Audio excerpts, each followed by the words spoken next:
All right, hope everybody's doing well this morning. Welcome to Dudes Talk episode 37. I have with me Neil Sanders, a great friend of the show, from neilsandersmindcontrol.com. Of course, his excellent books on Cambridge Analytica. Your thoughts are not your own on mind control. Your thoughts are not your own part 2, also on mind control. And now the only thing that's real, Neil Sanders' book on Charles Manson. And Neil and I have been talking, off and on for about a year now, and have discussions of sharing research back and forth on Cambridge Analytica, on the Council for National Policy, on the Heritage Foundation, what is known as the hidden right, or what Josh Reeves coined the secret right.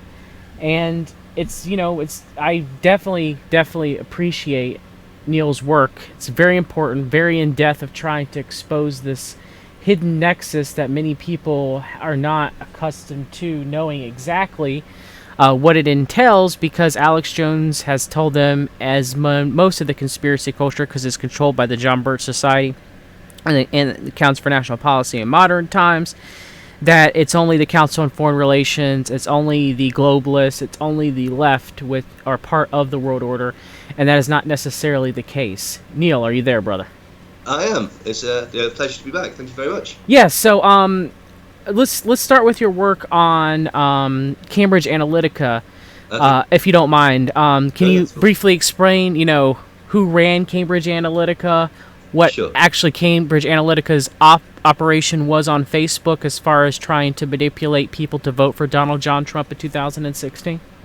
Yeah, well, in the simplest terms, it's a data mining and manipulation organization. Its slogan is data-driven behavior management, and that's exactly what it does. It collects huge amounts of data on people, some semi-legally, some completely illegally.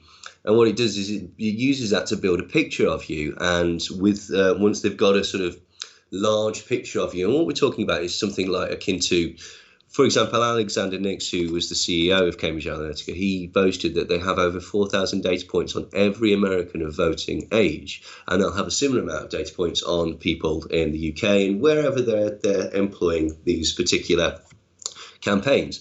Essentially, what they do is they get people elected. They, for whoever pays, will promote a certain client, and they'll do it in a number of ways. There's sort of good old-fashioned sleazy espionage things, like they'll try and put rivals in difficult situations, like getting caught with prostitutes or getting caught with nefarious business dealings that they themselves have set up. So basically like honey traps and that type of thing. Brownstone operations, like Jeffrey Yeah. Epstein, and Yes. using blackmail and everything for that. Exactly that sort of thing to in order to discredit a political rival. But the most nefarious thing that they do is they basically spread propaganda campaigns, but they do it in a very, very specific and drilled down way. What they'll do is they'll pick any person, and they'll do this on a mass scale, but they'll take all these data points of you and they'll monitor your interactions with people, and they'll see what it is that makes you happy, what it is that makes you sad, but mostly what it is that makes you angry, and what can basically cause that angry fight or flight mechanism to go off in your brain, in which we are all at the mercy of being manipulated. So what they would do is they basically find something that you don't like usually things that would make you afraid. Like in America, they did a lot of things suggesting that France and Germany had fallen to Sharia law, or that child marriage was now allowed in Germany because of the influx of refugees who happened to be Muslim, or that Sweden was turned into the rape capital of Europe. And none of these things are true. These are all manufactured stories put out there by Cambridge Analytica in order to heighten this sense of fear and basically to promote jingoism, nationalism, and xenophobia. They also personalized it to the point where they would create sock puppet accounts who would argue with you or discuss these things with you and point you in the direction of certain memes or certain right-wing media nodes like the Daily Caller or Breitbart or Zero Hedge, and all of these media nodes, Ben Shapiro, Dave Rubin, and people like that, they would all promote the exact same stories, which were ultimately produced by members of Cambridge Analytica. Now, so you talk about the intellectual dark web? would all Yeah, promote the same absolutely. same talking points of Cambridge Analytica through their Exactly various the same podcasts. points. Exactly the same points, and not only in the intellectual dark web, but other sort of like offshoots, stuff like PragerU. They all basically they sell a blanket ideology that's going on, and then that sort of trickles down through the less sort of professional outlets. So you've got people like the influencers on YouTube, like Stephen Crowder and say Ben Shapiro and Sargon of Akkad and Styx Hexenhammer, all these idiots basically repeating the same unchecked Ollie Alexander sensationalist on nonsense. Twitter, Jack Yeah, Pisabic, or which Alexander, I outed him out as being part of the Council for National Policy in a CMP letter that he had signed back in 2017.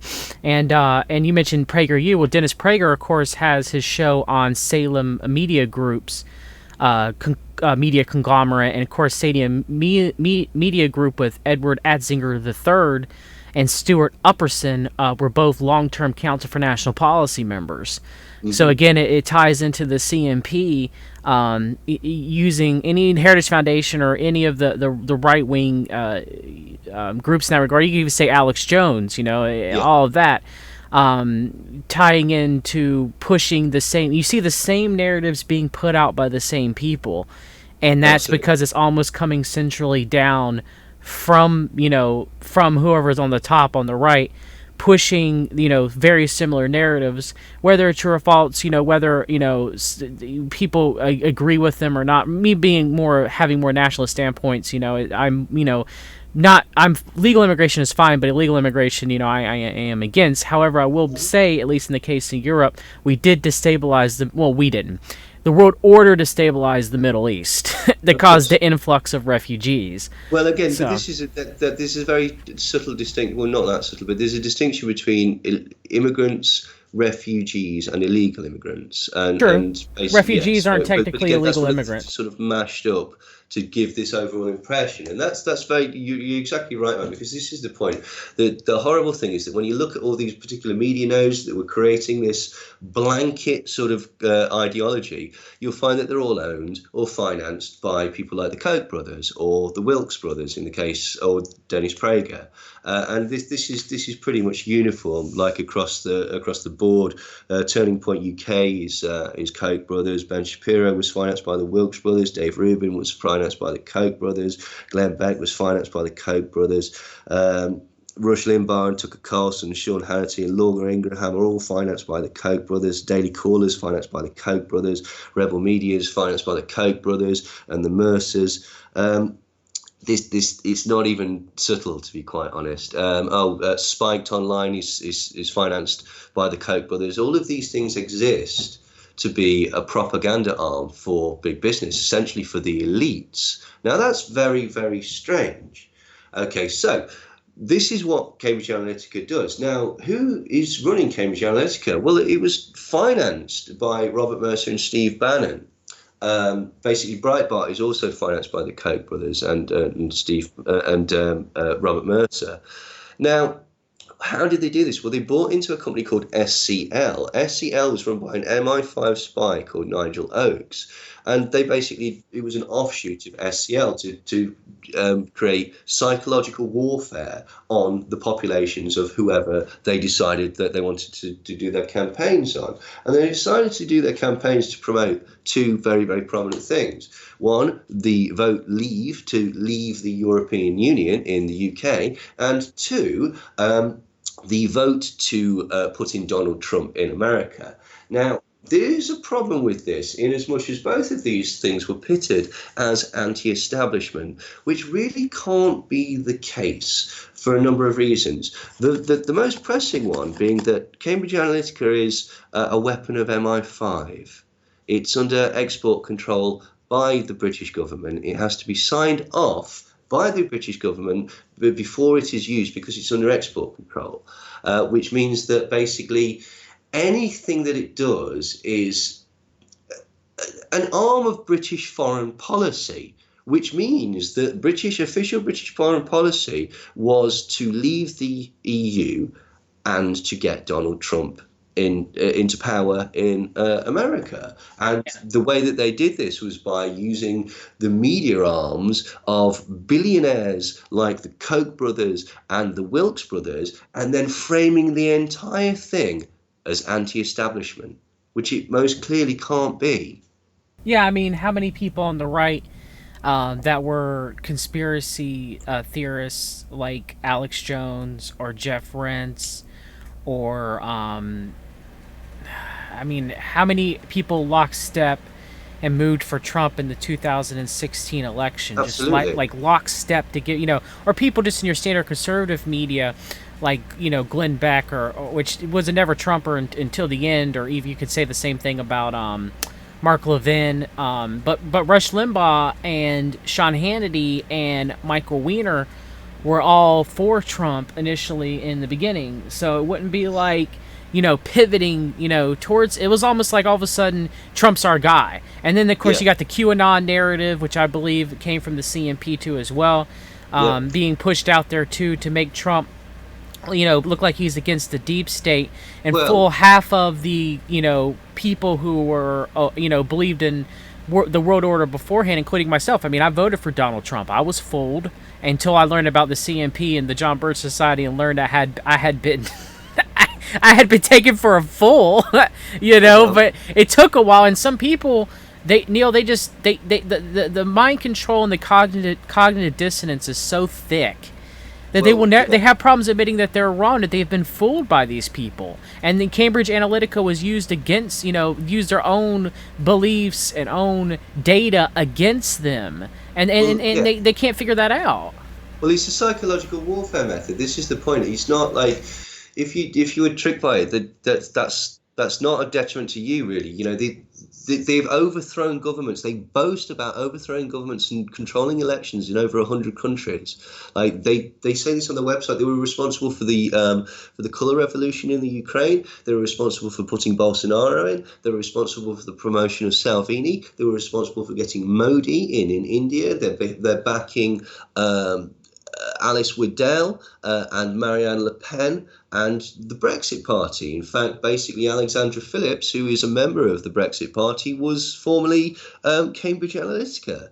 And basically, the other thing the media know that we didn't mention is the Gatestone Institute and Gatestone Media, which is Nina Rosenwald and Betsy DeVos. And so again, all of these people that you think are fiercely independent, like Tommy Loren and Lawrence Southern and Candace Owens and Stephen Crowder and anybody that appears on these networks and is financed by these networks, they are maybe they're stupid and they don't realize it, but they are propaganda arms for the elites, for the very deep state that Trump is supposedly fighting. Trump is financed by the deep state. The Heritage Foundation is financed by, which basically dictates his policy, which we'll come on to in a bit, is financed by the CIA. Okay, so the CIA is financing Donald Trump's campaign in America, and MI5 and MI6 are financing his campaign in England. And it counts for national policy, too. I mean, Josh Reese has always said you could equate the CMP to the CIA. It's the same thing. Well, it's through exactly the same conduits, which is basically the Unification Church of Sun Myung Moon. But as I say, we'll come on to that in a bit. So this deep state. How do we know that Trump's not fighting the deep state? Because it was admitted that Cambridge Analytica, this is in the court case that happened in the UK, looking into their practices.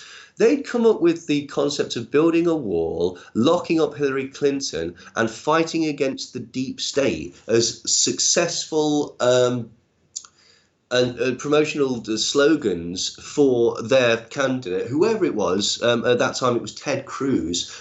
They came up with that in 2014. Yeah. So it's Trump idea. It's not even a candidate idea. It is a clever slogan that everyone can get behind, and it's nonsense. They admitted it's nonsense. Even Steve Bannon, when he was caught on a hot mic then someone was talking about the deep state, and someone was getting really worried about it, he reassured us, because you do know this is all BS, total BS. It's nonsense. I made it up.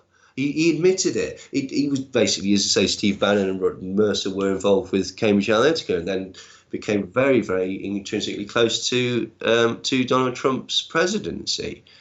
But They did it to hide the crimes of the right part of the world order, which I do believe it's all connected to the top like a pyramid. But yeah, they don't discuss the Iran Contra affair or the no, Franklin scandal or the rights involvement of 9/11. The yeah, CNP's involvement in 9/11, or any of that, or the destabilization of Latin America, like El Salvador and Nicaragua, none of that. It doesn't exist to them. It's only the crimes of the left side of the world order, the Council on Foreign Relations, the Bilderberg Group.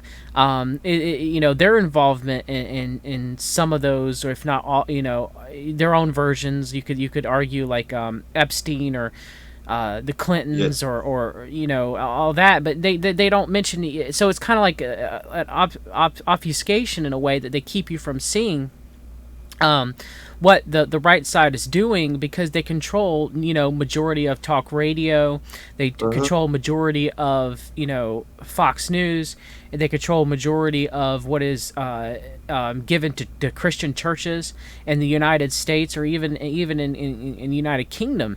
The propaganda that is pushed out, they have. I mean, for example, my uncle had Lieutenant. I think not Lieutenant. General Boykin come and I was going to say Lieutenant General. I think it was Lieutenant General. But General Boykin come speak to his church. And of course, Boykin being a long-term counsel for national policy member. Mm. So it's kind of to get it from all sides, but to hide. I remember when Alex Jones used to talk about. And even though he's been CMP probably since the very beginning, and I proved that, even he was, giving up CMP sources like WorldNet Daily and Joseph Faria Yeah, and places to look at back in 1999. Yeah, but he used to be at least kind of, they're all screwed up, the left yeah, and the right, kind of yeah. put forth that. Where that didn't happen once Trump was put into power, all of a sudden it's Right. all the left. It's everything's the left. The left is the problem of everything. Globalists are the problem of everything, Yeah. and totally excluding. He even went as far, Neil, as to say that Rex 84, the plan that was put in place by Oliver North, among others, in the United States government, to put dissidents of the Latin America Civil War that the Council for National Policy wanted, so they could start controlling certain countries within Latin America and put their own puppet governments in. And they did it. They did it some way, like overthrowing Yeah. Allende and putting in Pinochet. And as soon as that happened, Allende stopped IMF payments. As soon as Pinochet got in, he started IMF payments back. Okay, so I mean, Yeah. all those alt-right people out there that love to help Pinochet threw communists out of helicopters and stuff like that. And it isn't quite as simple as that. All right. No. So, those the FEMA camps were put in place to put dissidents of that war, kind of like the hippies Yeah. were during the 1960s. Well, Alex Jones now says that no, that wasn't the case. Neil, those camps were put in place for the refugees that would have came from that war, who would have spilled over the border of Mexico into the United States, and they would have had been put in those camps and would have been processed and sent back. And that it was liberal communist propaganda that taught him otherwise. Right. Yeah. This is but it's like people are just like that. Everybody's supporting and defending terrible government policy. And you know why they're doing it? Because it's not government policy, it's Trump policy. And Trump's not the government. I mean, I know he's the head of the government. He's in the most prestigious position that could possibly be. But he's fighting against the deep state, even though it's a bit of a muck-up on the part of the deep state to even allow somebody to become a candidate, let alone become president with the ability to potentially take them out. Doesn't that contradict itself by suggesting that this all-powerful deep state that only somebody like the president could defeat couldn't stop somebody becoming the president? It makes no sense. And furthermore to it, the reason that people basically, my friend came up with this, and he's very, very bright guy. He came around to my house one day and said, why is everyone interested in politics? Why on my social media is everybody arguing about stuff that nobody actually knows about? It's because they've got a team now. That was another thing that social media and Cambridge Analytica allowed to happen. It personalised political issues that most people really aren't actually that interested or frankly don't understand. But it's given them a team, red or blue or Trump or not, and it's an identity. It's basically given them something to get involved in and have a bit of vicarious fun, but basically also make you feel like, hey, I'm doing politics. I'm arguing with a liberal lefty and calling him a cuck. That's the same thing as whatever. Like, that's active. Like, well, it destroys self-reflection. People can't sit back and say or research or any. It destroys the ability for people to do so.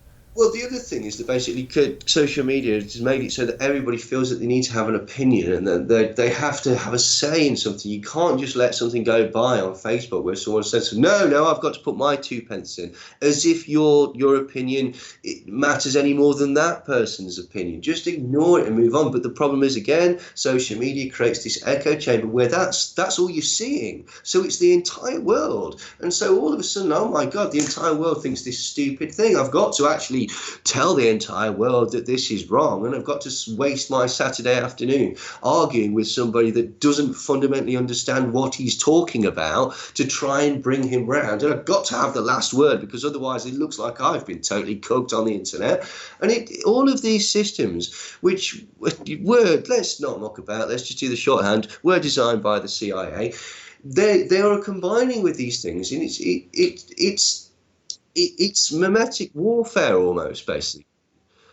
Which would make warfare real quick, it being pushed by Alexander Dugin as a form of chaos magic, who is Vladimir Putin's modern-day Rasputin, in a way to put memes out there so people just see the memes, not understanding the thought put behind it as almost being satanic in a way, and that it puts something in your mind as chaos magic, so that you only think of the meme and you don't really think about what the meme is talking about, what the meme, whether or not it's true or not.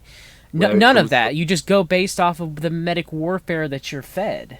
Yeah, this is the point. Nobody's actually having these arguments to learn, or they're not discussions. You've got an armful or an arsenal of memes, mostly made by Turning Point UK or USA, which is Koch brothers propaganda. All of a sudden, apparently now I'll counter to that a little bit. Some of them are made by the more Russian side to destabilize the West, like through iFunny and stuff like that and everything. Yeah. Oh no.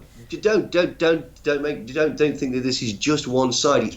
It's absolutely hugely multifaceted. But in regard to what we're talking about, just in the specific thing, basically what I'm saying is that you've just got an arsenal of memes that you're just going to blast at people to win the argument. Because again, it's teams, it's a sport. I've got to ground this person into the dirt. I've got to make them look stupid. And so you're not discussing things. You're just using these things as bullets. And you're dead right. A lot of the annoying thing is that Russia is actually mucking about as well, because it's beneficial for Russia to just cause chaos. So it is involved in a degree of internet manipulation. But the argument that it was mostly Russia that manipulated the 2016 election, although they had a hand in it, I think that's propaganda. Well, that's liberal propaganda for the other side, for the blue team. It's to completely. It's to hide and also to hide the involvement of the CIA and MI6 and MI5. Well, all the Five Eyes, the Mossad, Russian intelligence in the Five Eyes, but I mean, all the Five Eyes, countries and their intelligence, Russian intelligence. I mean, you could look at it as a way to destabilize the West, because that is their goal, is to get us, fighting amongst each other, and instead of actually unite. I mean, that's been the goal of the elite since the dawn of time, Neil. I mean, is to divide us so that they can rule over us, and we end up arguing. Instead of actually going against, and you and I would both agree on this, going against the elite and trying to hold them accountable for their crimes.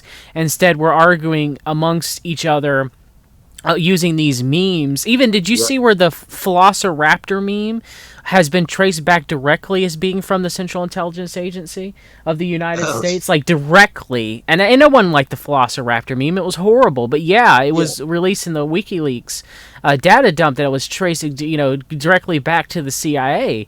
Well, I think it was WikiLeaks if I remember correctly. But yeah, I mean, it's Well, this is the point, man. They've been mucking about with like internet manipulation for ages, like, and where they're successful is things like SMISC and JTRIG for the UK, and various other things like that, which are basically they're good at emotionally manipulating people. They're good at going into sort of chat rooms and taking over the thread or the direction of the discussion, and then making people angry, basically, which is exactly why Cambridge Analytica initially sort of like piqued my interest, because it's like, this sounds remarkably similar to what the CIA has been sort of caught doing in the past 10 years or whatever. or even other But advertising agencies that make you want to yeah, buy something on the television and make you yeah, got to keep up with the Joneses. I mean that's what a bulk of your work is. I mean, yeah, yeah, totally. mind control is a documented fact. It happens. It's been happening forever. Absolutely, man. Totally, totally. And this is the point, and this is why it's the team sort of thing that's so important, because people don't want to. You've got the psychological comfort of being in a group and all being like-minded, which is basically that's the manifestation of a cult, right? Okay, and I'm not saying that to have a go at anybody. I'm saying that because that is the prima facie methodology of certain advertising, which is what you've just mentioned, is to give people that connection to a product, right? To make them feel like this speaks directly to me. I'm surrounded by like-minded people, and I know what the world's like because we have a combined philosophy. For example, in the realm of advertising, I've got Mercedes, which means that everyone else can see that I'm doing really well, and I'm in that same Mercedes club. And why we like Mercedes is because they have these attributes, and that sort of reflects on my personality. Same thing with the politician. Okay, you've got that sort of personal connection, and that this is the point. Advertisers are very, very savvy. They know about sort of manipulating your instinctual drives and stuff like that. And if they can offer that to you, it's incredibly psychologically comforting. And nobody wants to go against that. So nobody wants to question it. And so basically, when you say, actually, Brexit was not a win for the people. It was promoted by Cambridge Analytica, the Institute for Economic Affairs, the Institute for Free Trade, and the Adam Smith Institute. And what all of those want to do is basically make money for very, very wealthy people and privatise industry in the UK. What little we have left that isn't nationalised, for example, the health service. So it was actually a huge win for corporations. That's an attack on people's very, very, very, very psychological well-being. And it's not meant to be, it's just a fact, unfortunately.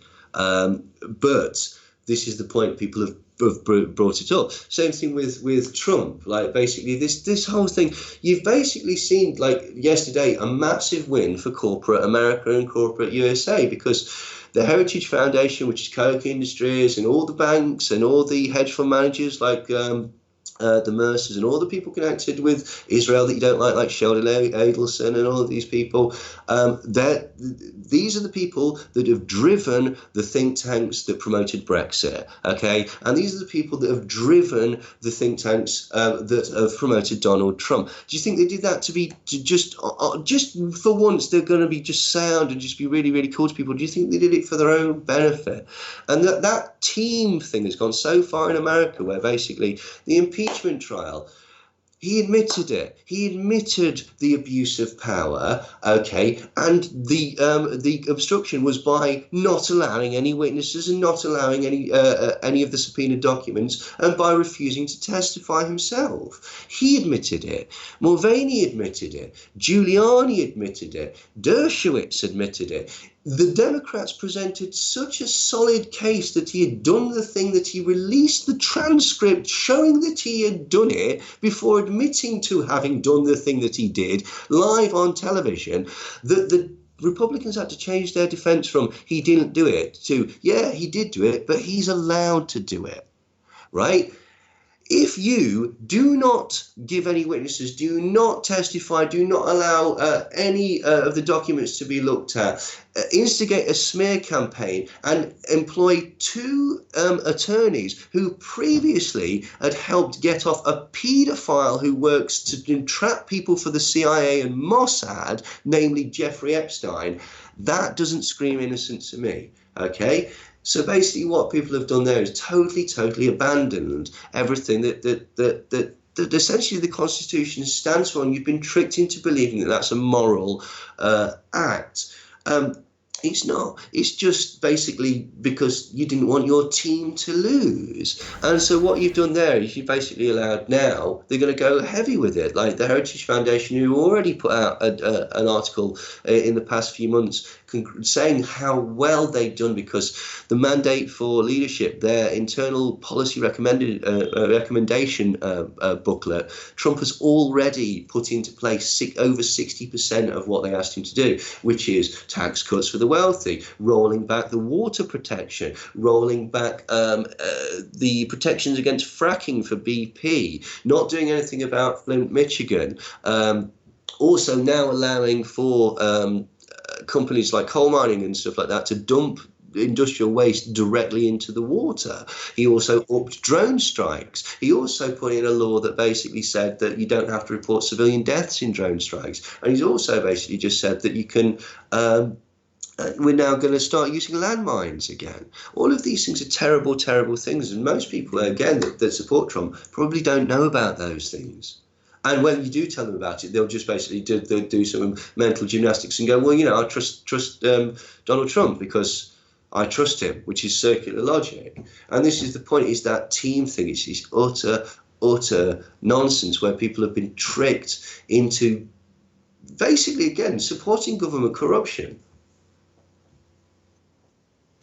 I mean, we do know that La Circle had its own hand in Brexit with Kwasi I'm going to butcher his name. Quartine being on the right, as a British Conservative politician and one of the heads of Brexit, being head of La Circle. Do you know who Rory Stewart is, Neil? Rory Stewart, the name rings a bell. He's a member of Parliament. Hang on. He's a Tory. Hang on, I do know. He's the one that looks like Super Hands. Yeah. He was also a member of La Circle too as well. Really? Actually, before Kwasi had become the head of La Circle, I believe it was. I have to go back and look, but I believe it was either him or Nadim Zahawi was head of La Circle from 2016 to 2018. Oh, that's very interesting, because Rory Stewart was positioning himself as like the cool one. He famously took his tie off for the debate, and it's laughably like see-through. But that's very interesting. And also, Margaret Thatcher. According to a WikiLeaks email in 2015 that was released, had attended many La Circle meetings. Of course, also Alan Greenspan and Gulf War Commander Norman Schwarzkopf. That doesn't surprise me, because basically all of those people are connected to the Heritage Foundation, and this is sort of the whole point of Brexit. Okay, is to finish what the Heritage Foundation started with the Reaganomics in the 80s. They're just going to mop up the rest of it, and it's through exactly the same channels. Excuse me, the Adam Smith Institute, for example, wanted to privatise the NHS as early as 1981 and 1982. Margaret Thatcher tried to push it through twice on the sly, but then basically wasn't able to get away with it. Now this is already part of the trade deal. Like, the Americans have said that, we're going to charge you more for drugs, and they're not going to privatise the NHS. What they're going to do is what they've been doing for a long time, is they're siphoning off different bits of it. For example, famously in England, the mental health care is now under Richard Branson's Virgin. It's Virgin Care, and they were terrible. They were really bad at it, and so their contract was cancelled. So what happened was Virgin Care sued the NHS for over £2 million and won and didn't have to do the contracts and got paid for the contracts they didn't do. Right, that is because it's basically used for big business and backhanders between mates and stuff like that. And I just want to address the fact that basically there'll be some people smashing their heads against the keyboard and saying, but the EU, the unions, etc., like, you know, the totalitarian tiptoe, the control, and I get that. I totally understand that. I 100% understand that, and I don't want that at all. Like, I'm not pro-EU in that sense by any stretch of the imagination, but if you read the sort of last circle stuff, basically it implies that failed, that they weren't able to do it, that people were far too sort of driven by a sense of identity, and so they wanted the benefits of being in the EU. You could travel, etc., and, like, you know, you get money back from it and stuff like this, but they didn't want it to impose on their laws, which is why basically this is a myth. Like, the laws aren't imposed by the EU. That's why you've got bullfighting in France and legalised marijuana in Holland, and legalised prostitution in various other places, and none of these things are there in the UK, because it just doesn't work like that. These are myths that are put about. So my concern is that basically, no, do we want all 28 countries under one centralised control, one law, one regime, one sort of centralised parliament? No, we don't. But we didn't have that. But you know what? How we will have that is if basically you've got Waddell and Salvini and Farage and Boris Johnson and the guy in the Ukraine and the guy in the Czechoslovakia and all these people whose names are now escaping me because I've got a cold, who are all basically financed by the same people, promoted by the same think tanks, promoting the same policies under the really, really weak, limp, fake banner of national interest. It achieves the same thing. It achieves it from the other side. Exactly. You know, with the left, you get one world. Like making a quilt rather than buying a duvet. Yeah, with the left, you get, you know, the left side of the world, or the Council on Foreign Relations, or the Bilderberg Group, you get a one world government. On the right side, the Council for National Policy and La Cercle, you get a theocracy. They both suck. Yeah. You're both stuck under, but, you know, it doesn't. I mean, they both suck, in my opinion.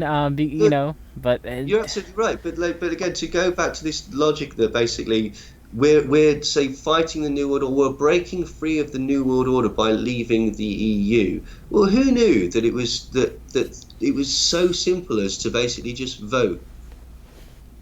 It doesn't. What? How? What? That doesn't make any sense. What? We just voted. After all of this time, all we needed to do was vote, and that's it. It doesn't make any sense. And the point that again I keep trying to maintain to people is that I agree with that. I agree that was the plan, right? Okay. But you know what? If we know that was the plan, then they know that we know that was the plan. And for them to not change the plan or to just maintain it blindly in the hope that it still works would be ridiculous. You're damned if you do, you're damned if you don't. Quite. But again, to blindly just go, oh no, this is it, this is cool, this is fine, we're doing this, we're doing this because of this thing that I read ages ago, and I'm not going to take on board any other sort of aspect that there might be slight nuance to this, is suicide. Yeah, I mean, when we read from the letter for La Cercle, and how I believe they're above the Council for National Policy, they're like the Bilderberg Group of the right. They go, we meet twice a year, once in Washington, D.C., and once elsewhere to review topics of interest, mostly foreign policy and also some domestic issues. The group is largely European and American members of parliament, diplomats, members of the intelligence community, commentators, and businessmen from over 25 countries. The meetings of La Cercle are held under strict Chatham House rules. There is no press and everything is said off the record. We've never had any problems with that. Well, Neil, I mean, I've heard people covering the Bilderberg meetings, seeing who's going in and who's going out. Council on Foreign Relations published their list, but the CMP and the La Cercle do not, and they are more secret, and we do not know what goes on in those meetings. We know more about the CMP than we do La Cercle. La Cercle we know very little about. Absolutely. And so, you know, again, if this is all supposed to be open and transparent, then why do we not know what the right side is doing, and we know what more the left side is doing? It's bullcrap. Yeah. Absolutely. Just so that people understand, Chatham House rules. Chatham House is the Royal Institute for International Affairs. Basically, what it means is off the record. Chatham House, it just means you're not going to talk about it. So, yeah. And I mean, to circle back about impeachment, I always thought that it was a play. I mean, okay, so you take, I'm not saying that Trump was not guilty with the quid pro quo with Zelensky over Biden. I'm not saying that at all. But what I'm saying is that it was set up from the very beginning, just like the Clinton impeachment was by the CMP. So there wasn't the strongest thing that they could have gone at him for. They could have gone at him for taking money from the Saudi Arabians. Like, they could have gone over numerous. I mean, they could have even gone over. The thing is they're not going to. Okay, so just like they're not going to go after Bill Clinton on Mena, Arkansas, and Whitewater, and they have Ken Starr come in, who Ken Starr represented on Trump and his legal defense team, Kirkland and Ellis lawyer. Okay, and so and also defended Epstein. So you have Starr. Who completely botched the Clinton impeachment with the Starr report of just focusing in on Monica Lewinsky and Linda Tripp and perjury and all that. So he comes in as Trump's defense, both him with Alan Morton Dershowitz, like you talked about earlier. Alan Morton Dershowitz being accused by Virginia Roberts Giuffre, long-term friend of Jeffrey Epstein legal counsel. So you have they come in to defend Trump in this impeachment trial, where we both know that both the left and the right, the Democrats and the Republicans, they all have connections to Russia. Yep. Hillary Clinton has her connections. Donald Trump has his. They both. So you can't come at him with the true dirt that both sides have done, because it would topple the whole entire pyramid. Similar to going after Bill Clinton on Monica Lewinsky, but you can't go after him on Mena, Arkansas, and Whitewater, because with Mena, Arkansas, we know that both the CMP and the CFR, the left and the right of the world order, are both involved in the drug running that was occurring during that time period. So you can't do anything. I mean, so it's all a sham. This whole thing, anybody who on the right was like, that's right, Trump's been vindicated. And anyone on the left that was like, well, Trump's guilty, but he's only guilty for this. And, and I believe in all the Democrats that were getting up there. And I love Adam Schiff and everything like that. Like, no, you've both been sold a bill of bullcrap. Absolutely, dude. And this is you've nailed it there, because that is precisely my point. That I'm not cross that Trump didn't get convicted or properly impeached. I never expected it to happen, because he's in the pocket of the Heritage Foundation. He is the front man for the elite. What annoys me about it is that as it's playing out, it should be obvious to everybody that maybe he's not the man of the people, because this isn't making any sense. That's what annoys me. That's what annoys me about Brexit as well. Did I expect it to happen? Of course I expected it to happen. It's the will of the elite, and the elite tend to get their way. What annoys me is that people are refusing to look at it and look at the logic. Well, it's the will of one side of the elite, or unless it's all connected or if it's all connected at the top. We don't know if it's just, it's kind of like, you ever seen the movie Trading Places? Yes. It's kind of like that, the dollar bet, Yeah, totally. This is what I like to equate it to, is that basically it's like the Mount of Olympus, where basically, there are all these people who are sort of jostling for position, and sometimes they're a bit crap at it, and sometimes, they're very, very good at it, and they have these little rivalries and personal things, just like within the CNP, where you've got basically a bunch of pro-Zionists and a bunch of very, very hardcore Nazis and stuff like that.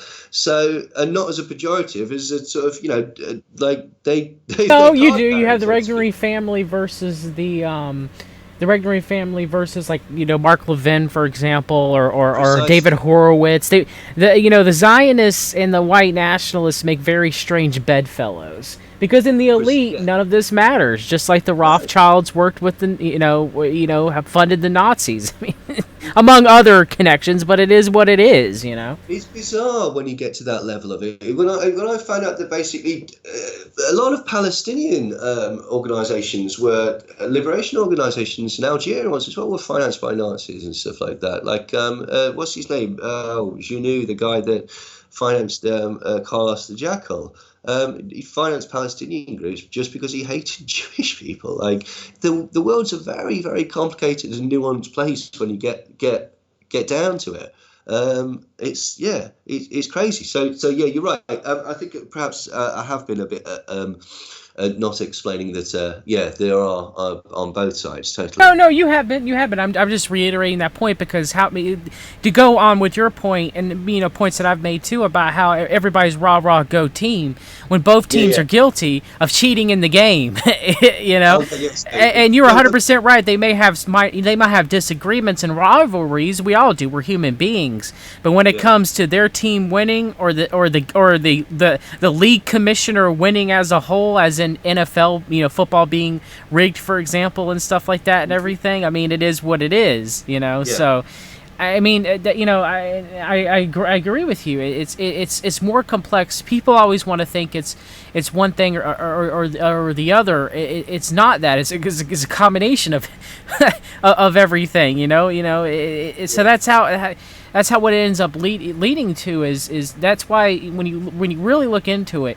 it would not make any sense for the Regneries who founded and funded America First, Regnery Publishing, Richard Spencer, the American Policy Institute, all that. Why would they sit at the same table with David Horowitz, Mark Levin, the Mercers? Like, it doesn't. You would be like, wait, what? It doesn't make any sense of why they would break bread with each other unless it's a common goal. It's a common thing that they're working to, where the elite, when it comes to the top, they don't care, and all they want to do is divide and conquer us. And that's the point that we're at now, is everybody is so divisive against one another that we are not going to be able to overcome. And I'm not saying that we don't have disagreements. You and I have political disagreements, but I mean, it doesn't mean that we're going to sit here and Neil, you're my enemy, because I mean, no, you're not. I mean, the people at the top, and I would argue that either the shills that are being paid, or the agents that are in this business, or even people who just don't know any better, those I have empathy for and sympathy for, but I mean, the people that are paid, or the deliberate trolls that are being paid, or the deliberate operatives that spread propaganda, either pro Trump, or even some, you even have people that are against Trump, that are for Clinton, for example, and stuff like that. The people that don't look at things honestly, those are our enemies, and they're sit here to divide us, and you see it more and more. I mean, both on the right and on the left. I mean, how many people here in the United States turn into CNN or MSNBC or Anderson Cooper, and Anderson Cooper being a Vanderbilt, and they don't understand that they're being fooled on that side just as much as someone turning into Sean Hannity or Alex Jones or Rush Limbaugh or Michael Weiner, and they realize, or Ben Shapiro, one of the biggest ardent Zionists of them all, and realize that they're being fooled on that side. And I mean, you could probably speak more about how. Okay, let me ask you a question then. Someone across the pond, what is it like over there in the United Kingdom? Like, is it the same division? Do you still have the same talking heads? Like, is it similar here? Yeah, absolutely. You've got it's not quite as pronounced and as what's the correct word, showy, or Hollywood, as in America. The news, and it's very strange because people tend to argue about it. For example, the BBC is, you look at it statistically, basically, it had Nigel Farage on one of its main political programs. He's like the most common guest on there. If you look at the sort of pro to anti-Brexit content that was on the BBC, it was significantly more pro-Brexit, and its establishment, basically the BBC, it is it is the establishment, and yet there is an idea that it's quite left-wing, and it's really not. Yet, for example, during the recent election, you had people like Laura Kuenssberg basically running propaganda for the Conservative government, and she's a journalist, and loads and loads of fake stories put out about Jeremy Corbyn. But again, it's rather strange because, like, you've got some very, very right-wing things like the Daily Express, the Telegraph, the Daily Mail. These are newspapers.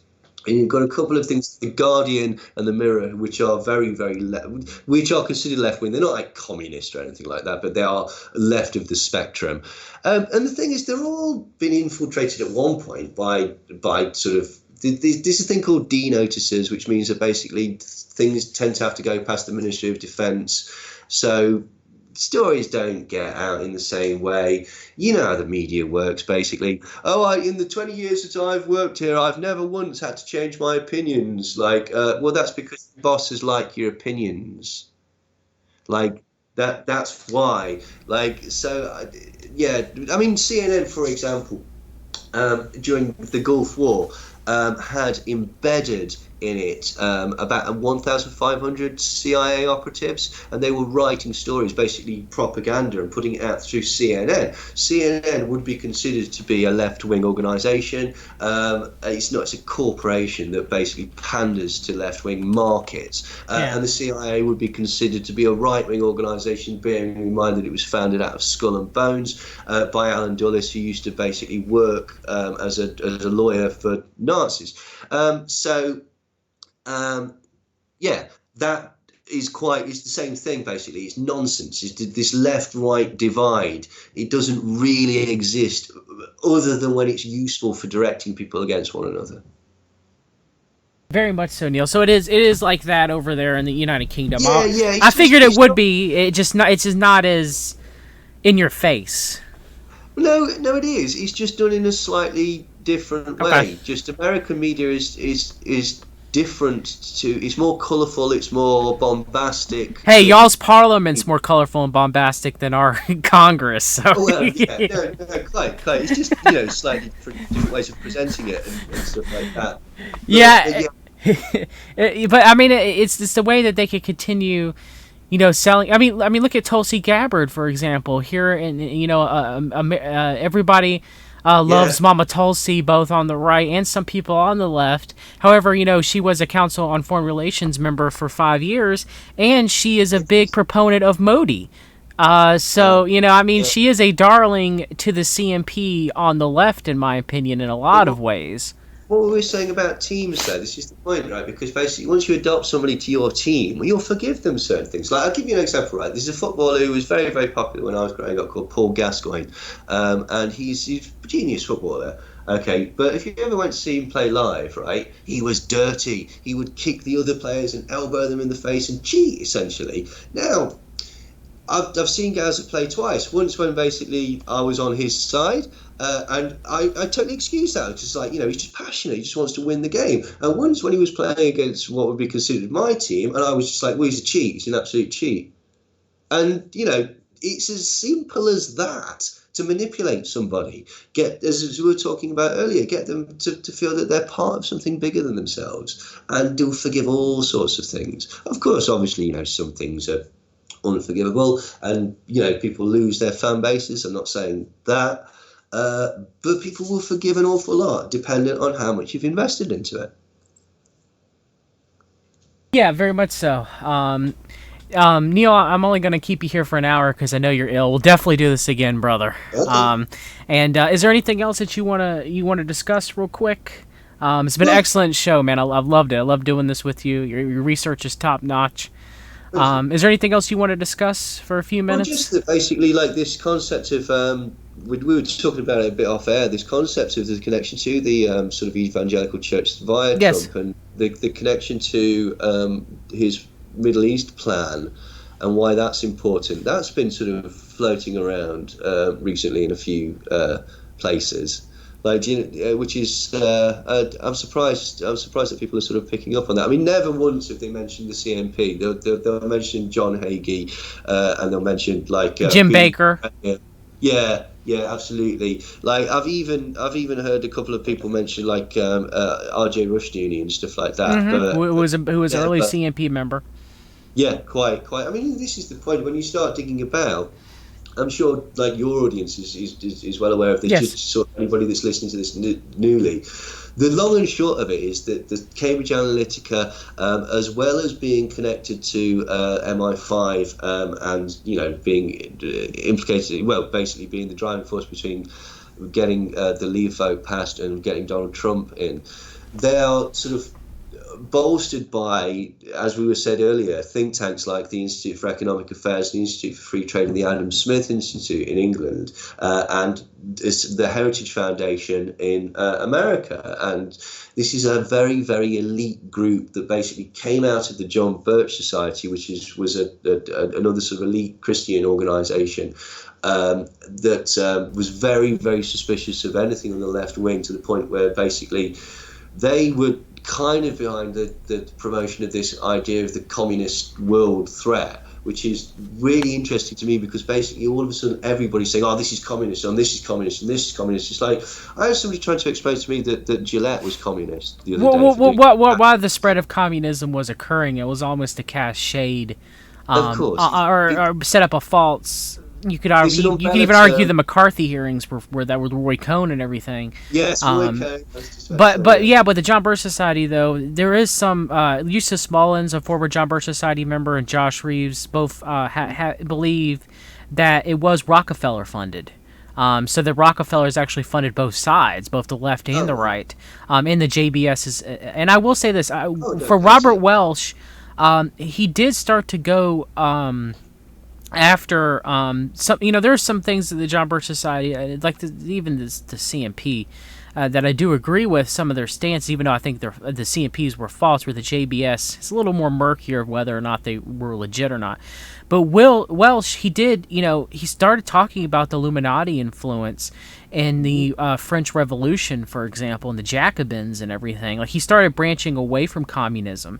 And around that same time where he started to branch away from communism in the 1960s, that was when National Review, through William F. Buckley, Skull and Bones member, CFR member, really just all around horrible human being, he launched his war against the John Birch Society and against Welsh. So and then of course, when Welsh stepped down, the eventually later on the Jesuit trained John F. McManus would take his helm, and John F. McManus would be interviewed, by Alex Jones on InfoWars. Occasionally they'll have John Birch Society and even CMP guests like Phyllis Schlafly. So, I guess what I'm going to say is the John Birch Society, I do think that there are some good players in there that mean well, and even Welsh, it can be argued that he wasn't. You could argue with Robert Welsh that he wasn't a complete plant, or wasn't a complete in with the world order to start the John Birch Society. He was a useful idiot, you could say, for the Rockefellers and for the world order. At least you could argue that. I'm not saying that's right. I'm just saying you can argue that. But yeah, so the CMP's roots started in the John Birch Society, which the John Birch Society's roots, you could argue, started with America First, that was started by the Regneries. And even from then, even before then, I want to say the Round Table Group was before then. But yeah, it's always been, the right side of everything. So to get with the evangelical point, I've talked about it on this. I've talked about it on this channel at length. I myself am a Christian. I think that the dominionism and the new apostolic movement and everything that the CMP is pushing, like Paula White, for example, that they're pushing, the false teachers are pushing Jim Baker, Hagee, Falwell. Franklin Graham Jr., Jerry Falwell Jr., or Franklin Graham Jr., Franklin Graham. All of them. It's a setup. Okay, so the Council for National Policy, through their quote unquote Judeo, in quotation marks, Christian values, they want to set up a theocracy within the United States, a church, as you will, as the head. And even Jay Dyer has talked about this being a good thing. Now, I disagree with this as a Christian, because I do believe in the separation of church and state. Not that, as far as, I'm not talking about like the Ten Commandments at like a outside of a courthouse. I'm not saying that. Yeah. I'm saying you can't have a church in the United States like to be put like this is the, okay. So, well, we're gonna put the new apostolic movement as the official religion of the United States of America. You can't have that. Because that's, so I understand that the dominionists take Genesis and that we have dominion over the earth, but that doesn't mean the Great Commission going out and, teaching Christianity and spreading it to the people doesn't mean that we invade people, we put sanctions on people, we run drugs, we run guns, we do sex trafficking and brownstone operations to achieve that goal. That's not the Great Commission. That's not bringing people to Christ. That's repelling people from Christ. So it's ludicrous. Well, again, you've absolutely nailed it there, because basically that's the thing that again annoys me, is that it's insulting that these people would pretend to be Christians, because they're not. They're using a very, very manipulated understanding of particular cherry-picked parts of the Bible, in essence, to give them carte blanche. Oh yeah, because they don't. None of these pastors read their Bible. If you're going to a church that takes their sermon and they read the Word of God and then give sound exegesis from that Word, then that's how it's supposed to be done. But none of these people do that. Your Jim Baker, your Paula White, no, they might take a scripture, one line here or there, not tell you before or after or its context or anything, and make it applicable to exactly what they're trying to speak, as far as, Trump being Cyrus the Great, for example, which Bibi Netanyahu also came up with him, and the Trump-Cyrus coin with Lance Wallanu that they're selling, and trying to equate Trump as the savior of the Jewish people, and so to further push Zionism. You saw that plan they put out, and I've only gotten through a fourth of it because it's such just drivel, and I'm trying to read it. And it's literally shafting the Palestinians. What about the Christian Palestinians? Why is Trump shafting the Christian Palestinians when he's supposed to be a Christian? When the United States is supposed to be a Christian country, even though it was founded on Illuminism, the founding fathers, majority of them were theists or Illuminists. Very few of them, if any at all, were actual true Christians. This has been a grand Illuminati experiment since the beginning. So when you look at all that, why is it the Palestinians, even the Christian Palestinians, are again further getting the shaft? And Kushner coming out and saying, well, the Palestinians, I'm paraphrasing, have to learn how to act right before they get anything. It's just bullcrap. It angers me. Well, and you're dead right to be angered. I mean, this is the point. And I just find it ironic as well that basically, in the same way that they're using and manipulating Christianity, and people who are on their team, who are Christians, will do mental gymnastics in order to support terrible, terrible, horrible things, in exactly the same way that people are pro-Brexit or whatever, because it's on their team, they'll basically justify certain terrible things. Or atheists, or atheists. They're using the fake guise of nationalism to trick people out of their rights, in the same way that they're using the fake guise of Christianity to basically corrupt the concept of Christianity. And you can say the same thing about the liberals and Obama and atheists and stuff like that. Or you have Christians who supported Obama, but I'm just saying in general, you could use the same argument for them. The left, Obama still progressed the world order. He never shut down Guantanamo Bay. He's still bombing, and over there in the Middle East and in Yemen and stuff like that. Trump's still bombing in Yemen. We're still fighting the war in Yemen through our proxy Saudi Arabia. So I mean, it still marches on, and the elite look at us as, I would say that the CMP, through the Reformation, New Reformation, through R.J. Rushdoony, whether Rushdoony wanted this part of it to happen or not. And I do recommend everybody go out there and read The Family. It's an excellent book, which will help discuss more of what we're discussing here about what I call the modern co-option of Christianity by the CMP.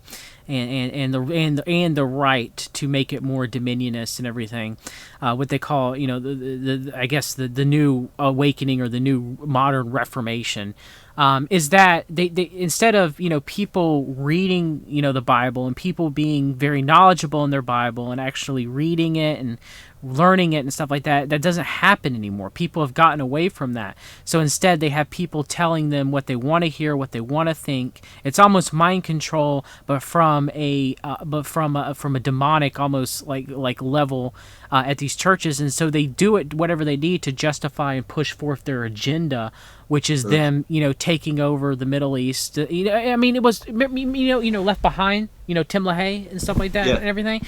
I mean, it's put in our mindset that is the book of Revelation when it's not. I mean, if you read the book of Revelation, it's complete. They're not the same. So most Christians are thinking, Left Behind is what's going to happen when the world ends. It's just bull crap.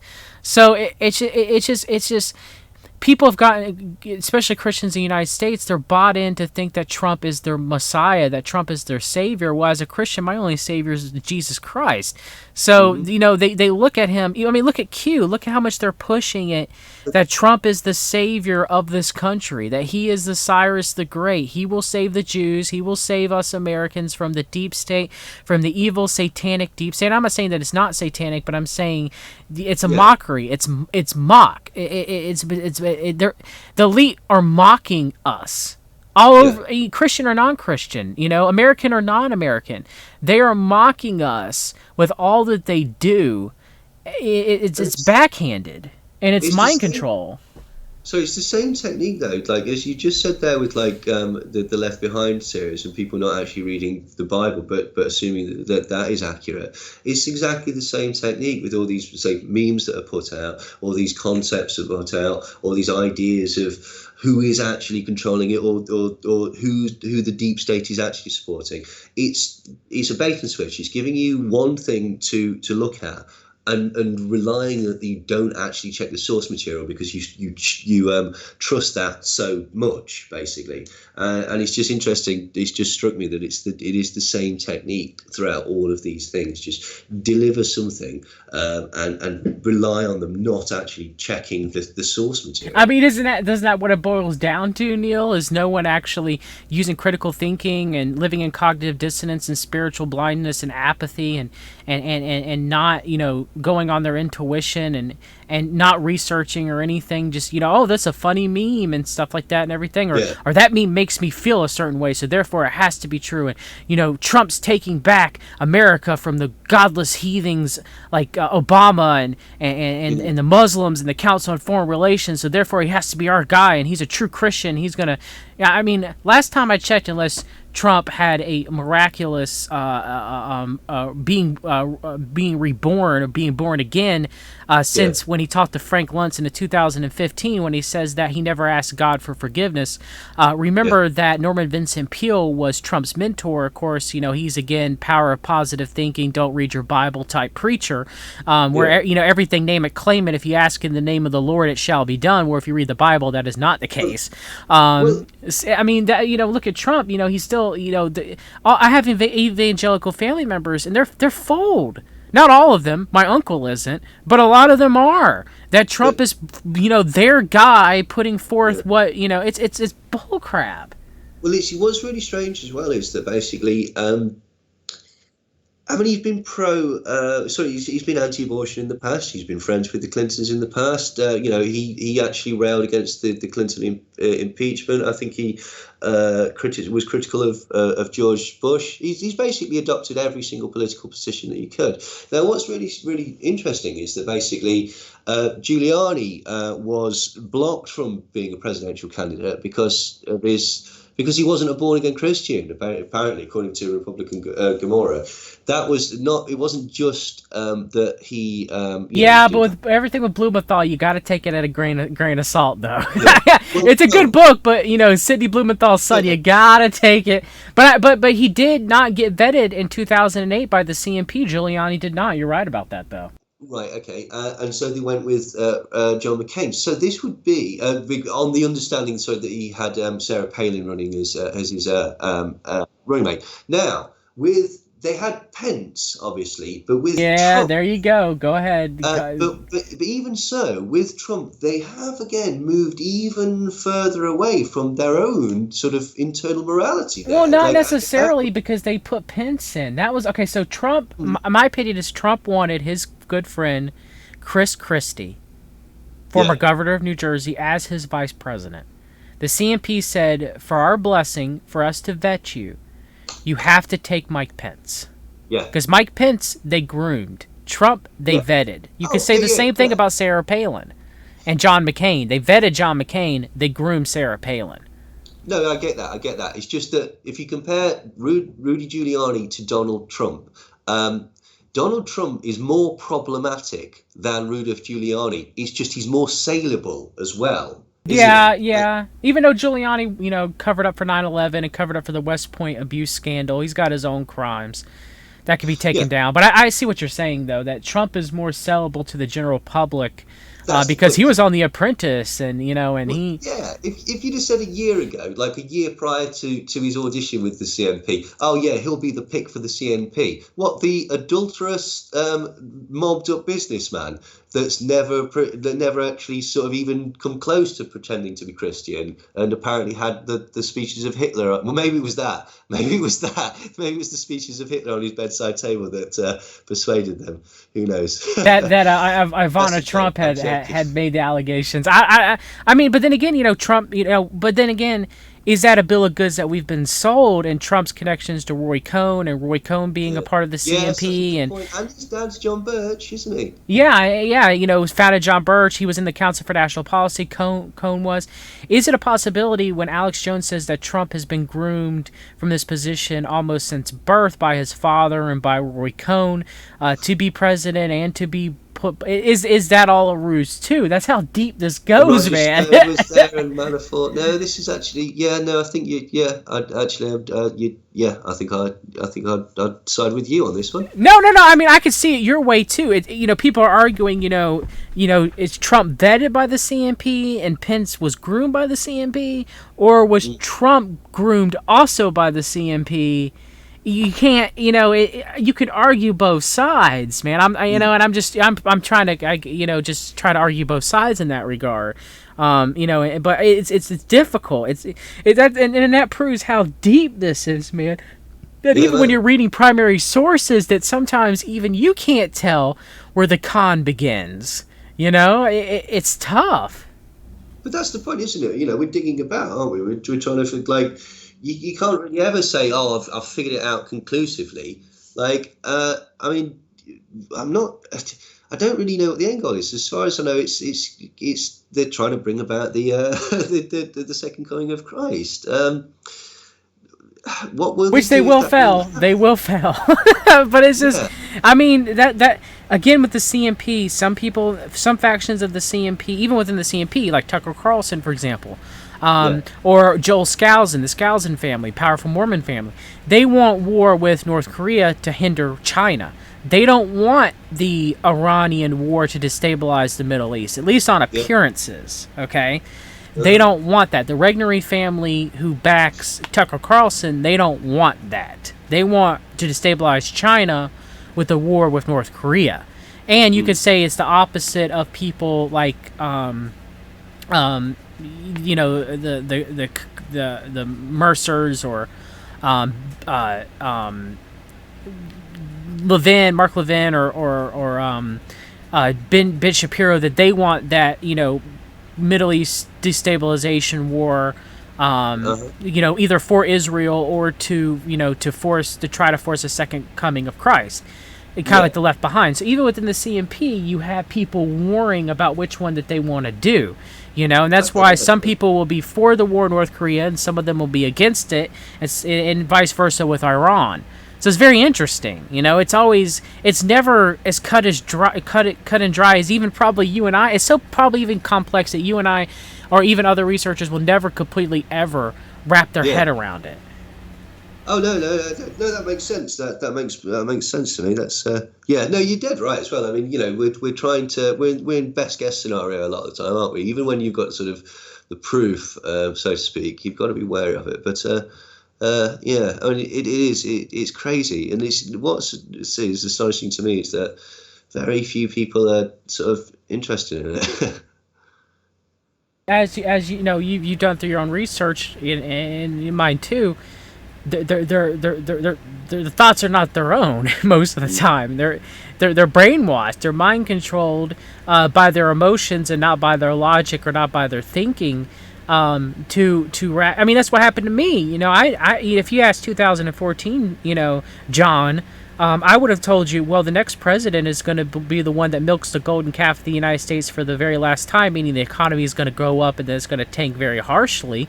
and he's going to be for the world order. Well, 2014, John knew that 2016 that Donald Trump was part of the world order, and because that's what he's doing. That's exactly what he's doing now. Only problem is I got fooled because I didn't know about the CMP, I didn't know about the John Birch Society, I didn't know about the secret right or the hidden right, the part of the right wing. And so when Alex Jones told me that Trump's our guy, I said, well, Trump's got to be our guy, right? I mean, Alex Jones wouldn't, and it wasn't till my friend showed me the Secret Right, Josh Reeves documentary during the 2016 election. I just laughed it off. I said, Alex Jones would have told me, but I would have already known about this. This is bullcrap, okay? This is propaganda. When I started seeing Trump filling the same people I saw in that documentary in his cabinet and his appointments, I said, wait a minute. Yes. Wait a minute. He's not draining the swamp. He's adding it to his... And it started there. And it wasn't until he attacked Syria the first time that I remember ripping off my Trump bumper sticker that I had. That was it. That was the moment I said, there's no way. And then, I'd started doing more research and everything, and you and I started talking, and among others, and I started putting it together, and I was like, wait a minute here. Trump's definitely not who this right-wing funded world order, even alternative media, 90% of the alternative media is pushing forth. He's not our guy. He's not against the deep state. He is a puppet and a pawn of the deep state, just like every president was beforehand, even possibly John Fitzgerald Kennedy. So I mean, it is what it is. I mean, over there in the UK, you guys ever said that a prime minister? I ever said a prime minister was fighting for y'all? No, not really. I mean, like, no. No, I mean, yes. Well, no, that's not fair, actually. A lot of people were tricked by Tony Blair. I was a bit young at the time. Oh, so. Tony Blair, really? They thought they made him as a Trumpian character. Really? Well, totally. He was like, I mean, one of the famous things that he did was he appeared with Noel Gallagher and Liam Gallagher from Oasis, the band? And that was... Wow, really? I did not know that. Yeah. No, Tony Blair was on the front of the NME, which is a musical magazine in the UK, and he was really sold. I mean, he basically was going to be a hero to all the students, and he was. Now, what a lot of people don't realise is that he was a former Tory. Like, his policies were taking Labour very much into the centre, away from what they were, and basically he just lied to everybody. He introduced an element of privatisation to the National Health Service. He introduced university fees when he promised not to, and he went to war illegally with Donald Trump, with George Bush, lying about the intelligence in front of Parliament. So he was a total monster. But at the time, people thought that Tony Blair was. It was all part of this thing that was going on called Cool Britannia. Okay, now this sounds very silly, because it is. But essentially, there was a revival of music, of bands from the UK that were doing very well, like Blur, Radiohead, Oasis, various other bands and stuff like that, like Spiral Carpets, perhaps, stuff like that. And there was a big sort of flux of indie bands, basically, and this was tied into the Spice Girls, etc., etc. And all of a sudden, it was cool to be British. Kate Moss was doing particularly well, and so he sort of rode on the coattails of that to an extent, and hoodwinked a nation. So we're not. I mean I didn't see. That's why I'm not. I have a good friend who's well versed in British politics and everything. I am not. And that's why I just found it. That's astounding. I did not know that. And that's. Who would ever think Tony Blair fighting for the people? Well, this is the thing now. Boris Johnson. Or Boris Johnson. Lost Raquel, CNP backed. Well, exactly. And, like, up to his neck with Turning Point and the IEA and all of these. How do you feel about Jeremy Corbyn? I think he's weak. I don't think he made it. Like, it's a bit annoying because basically a lot of the things that were put forward were quite sensible policies and stuff like that. And. Do you think he's just a British Obama? Well, this is the point, like there was a lot of things that he said that I didn't agree with, and I didn't trust him, and I didn't think he was strong enough on certain things, which led me to believe that, he's just a bit of a. He didn't fight hard enough in issues where he really should have fought, and so if when it came down to that last election, I felt that of the two, he was the better choice, but that's because. Lesser of the two evils. Well, the point is, I'm not really a fan of Brexit because I don't trust it. Whereas I understand that a lot of people are a fan of Brexit, so I totally get why they voted for Boris Johnson, because he promised to get Brexit done. So it's a bit tricky, really. I'm also very wary of what will happen to the NHS and various other institutes because of this trade deal that is being promoted. But Boris Johnson got by as well. Boris Johnson is one of these really, really strange people where basically everybody knows that he's a liar. He's got this is absolutely 100% true. It's not actually known how many children he's got. He's got at least one, possibly more, love children. It's bizarre. Just before the election, it was revealed that he'd given something like £100,000 of public money to this woman on a very spurious contract, a very silly sort of like, what? Come on. It was blatantly obvious that he'd been sort of like, having an affair with this woman, and he'd paid her off. In fact, she basically came out in the press and said that's exactly what happened.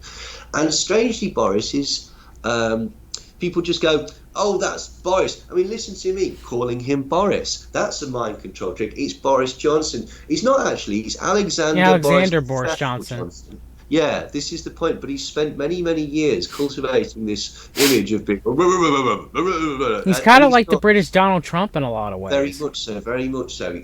Except I think Boris Johnson is quite. Well, no, they're both calculating, and Johnson's not actually. He can think on his feet, and he's not stupid, but he's not brilliant, if you know what I mean. But again, Johnson is another one that a lot of people really, really hate him, but a lot of people really, really like him. Nigel Farage, there's another one. Like, again, I think he's odious. I think he is smart though. He's certainly savvy. I don't know if I go so far as to call him smart. Well, he was an ex-banker, so you need some or an ex. What is it that they do? The thing that they do, which they make a huge amount of money. I don't think his IQ is extraordinarily high, but I will say that Nigel Farage is. He's almost like the British Steve Bannon. Yes. Is that adequate comparison? Well, yeah, I mean, they've been friends since about 2011. So, and he's been friends with Mercer even longer through an organisation called the YBF, that very few people know about. That strangely, it was Daniel Hannan and Dominic Raab and various other pro-Brexiteer Tory who were currently in the cabinet. They were also in this thing. This is the point. Like, it's all the same people. No matter who wins, we lose. Yeah. But yeah, for some reason, again, Nigel Farage, people think he's a man of the people, and he's really not. Like, any occasion where he could have helped the people, like when he was an MEP, he didn't bother doing. He could have altered the laws on the fisheries and made it fairer for UK fishing interests. He could have done all sorts of things, and he just didn't bother. At least with Corbyn, you would have gotten some maybe some antagonism against Israel, like you got with Obama. Even though you could argue it's a weak-handed antagonism. Yeah, I mean, the thing is, I'm fairly cynical. I don't think he would have been able to do a lot of the things that he did. I think of the two options on paper, it's like Bernard Sanders, I guess you could say. If Bernie Sanders ever became president, all the reality and just looked at it on paper, it's like, okay, well, I'd probably side with that one. But I've been burned before. We all been burned. Donald Trump didn't do what I wanted him to do, Darius. I mean, I'm never voting again, Neil. I'm done about. I'm never voting again. Never gonna make me go. It's just I can't. It's just. I mean. It's so disheartening, isn't it? Yeah. Real quick, one last thing is I hope you're ready for Bernie Sanders to get screwed out again. Yeah, and there to be a brokered convention and Hillary Clinton be the nominee and run against Trump again, brother. Because I'm telling you, do you think that'll happen? Oh boy, they've been priming. You should watch my video on. I'll send it to you. Okay, They've been. No, I mean, I don't doubt you. I just I'm not aware of this they've been this- priming. They've been priming for 2 years on both the left and the right. Tons of articles. Her book that came out that about women, brave women. The documentary Hillary that just came out through Hulu. Okay. Will she? Won't she run? Will she? You know, and the Democratic National Committee. They appointed John Podesta and other pro-Clintonites in key positions for the convention. So it's happening. Get ready. Clinton versus Trump terrible. too. Rumble in the jungle. I mean, I do think that Bernie Sanders is a bit old, to be quite honest, as well. But Trump's old too, in theory, but it's wow, that's blown my mind because several things are going through my head. Well, Bloomberg also entered too. Bloomberg entered, and that's going to split the vote like H. Ross Perot for the Democrats. Oh dear. So do you think Trump will get a second term? Because, God, yes. It will be a landslide of rig. Now I do believe voting's rigged. I've had George from CavDev.org on there, and the CMP rigged it for Bush, for example, against Kerry. Of course, both Skull and Bones members, both pieces of crap. But they stole the Ohio election. So I mean, again, it's Trump will win, but it's going to be a landslide of Reagan proportions of his reelection. Now, he won't win California, but he'll win states that he didn't even win last time. When it comes to Clinton, Trump, too, get ready. It's going to be insane. What do you think he'll be sold on? Because, I mean, has anything improved? Or And here in the States? Yeah, the economy's been artificially propped up to some degree. And as far as the job and labor market is concerned, but have things improved overall? I mean, gas is less. I mean, it's $2.20 a gallon. I mean, there's a few things, but it's not because of Trump. It's because that's just what the world order's doing at the time. So I can't be like, well, Trump did this and Trump did that and everything. Now, some people will say, well, John, he's winning the culture war, and as you as a conservative, you should care about that above all. I'm pretty sure I care a little bit more of whether or not we're going to go in a Middle East war in Iran that could cause major issues compared to the culture war. So, I mean, has Trump stopped illegal immigration like he promised he would? No, he has not. It's still coming like it was actually in some ways coming even worse. Is Trump rounding up those pedos? No, he's not.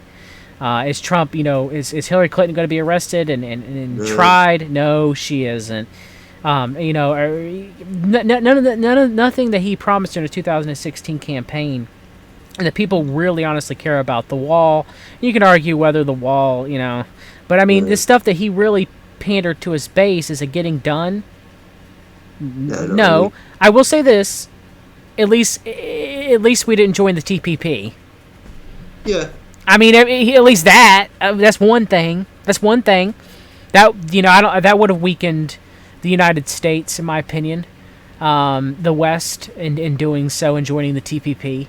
But I mean, other than that, I mean, he renegotiated NAFTA. Now, granted, you might find this interesting from everything that I've read, and I've tried to read and understand NAFTA 2.0, and I some of it I do, and it's just I'm not the most keen on economic policies. Is that he didn't write the policy with the Koch brothers, with the neocons. He wrote the policy with the Democrats. Really? Yeah, and so I really don't know what that means. Unlike, the First Step Act for the prisons to allow, coke dealers, and trust me, I know the war on drugs failed, okay? I'm not arguing that.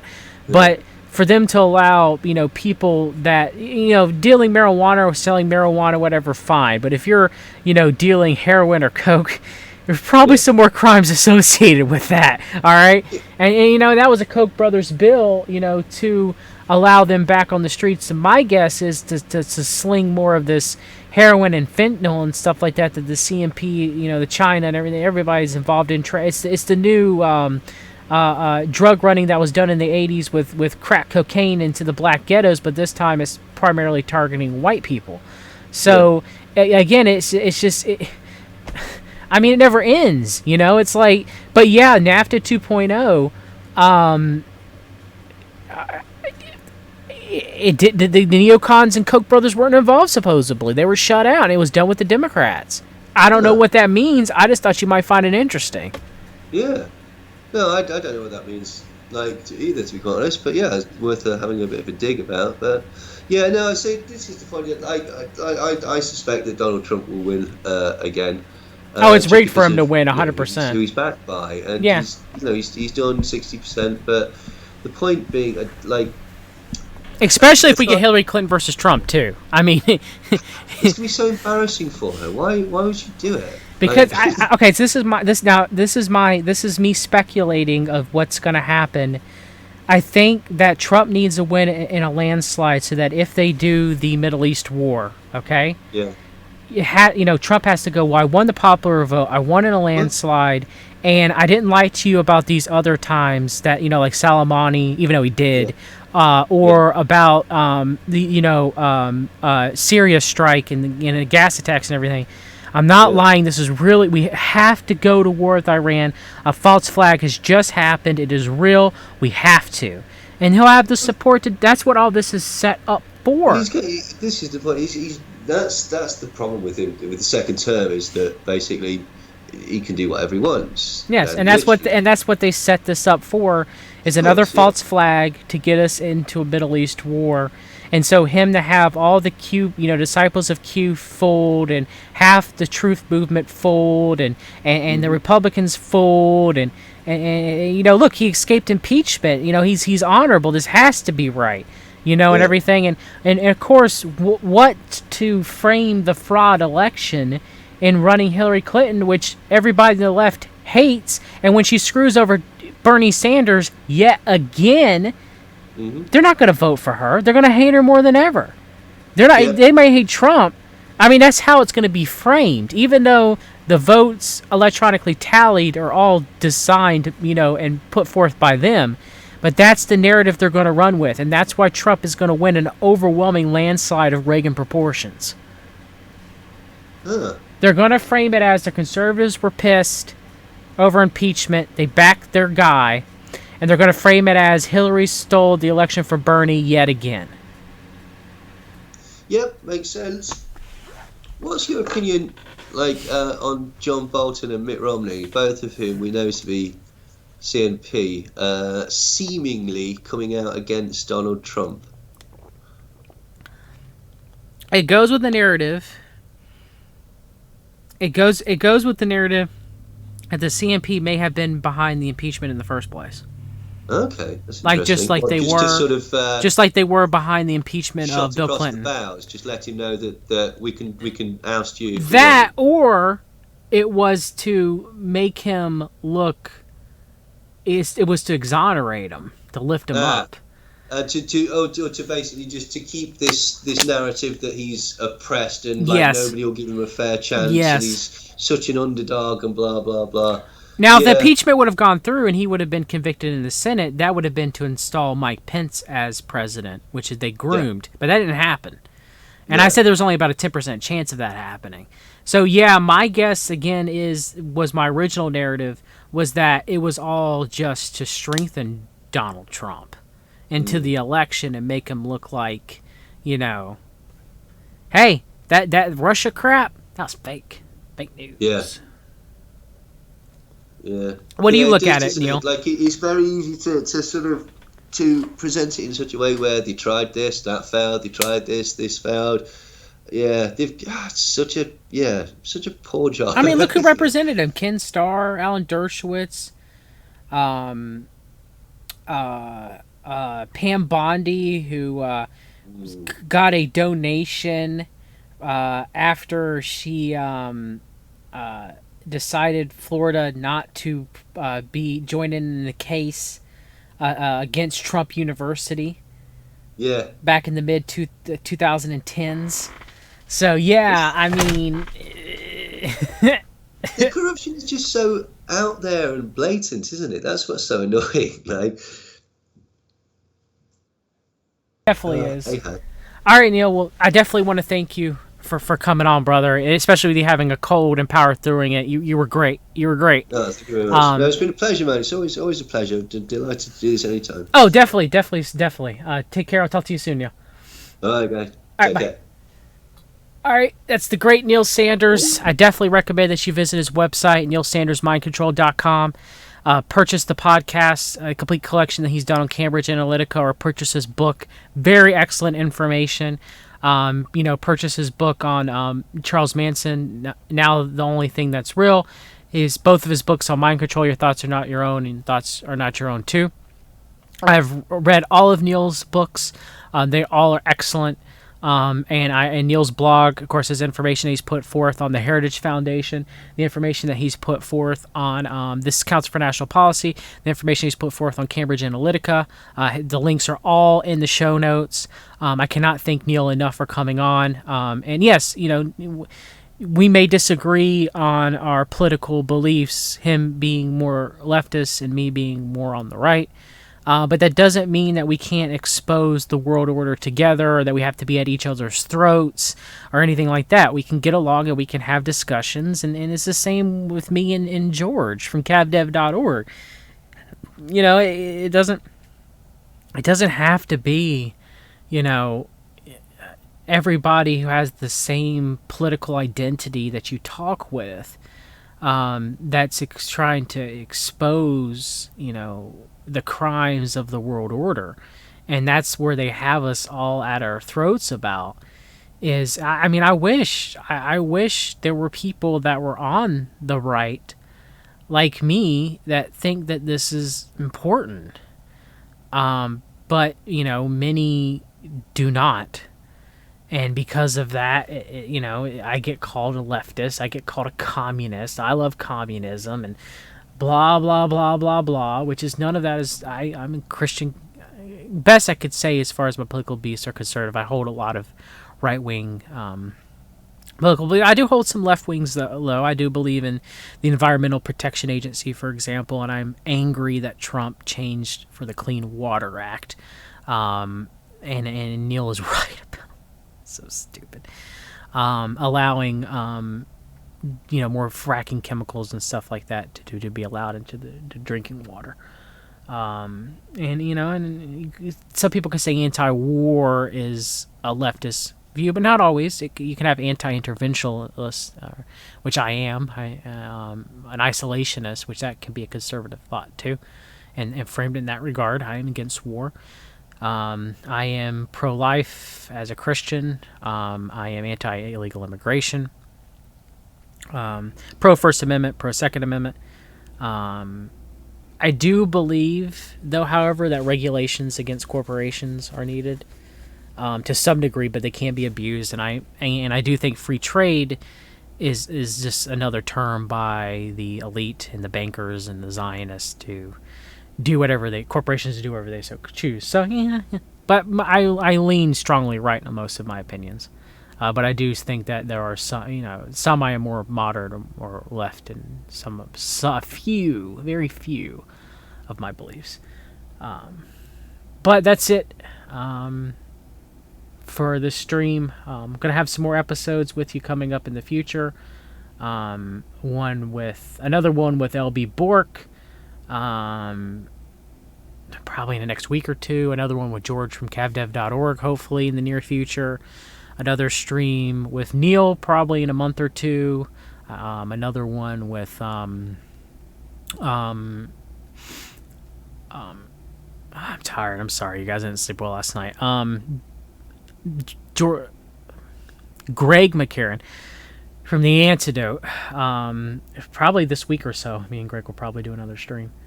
And that's what I have lined up as far as Dude's Talking episodes. As far as actual streams, more streams on the Finders, more streams on the Council for National Policy. Planning on doing a stream tomorrow about Christianity, but I don't exactly know what I'm going to talk about yet. But that's it. Till next time, as always, everyone. Always read the documents. Take care, everyone. God bless you.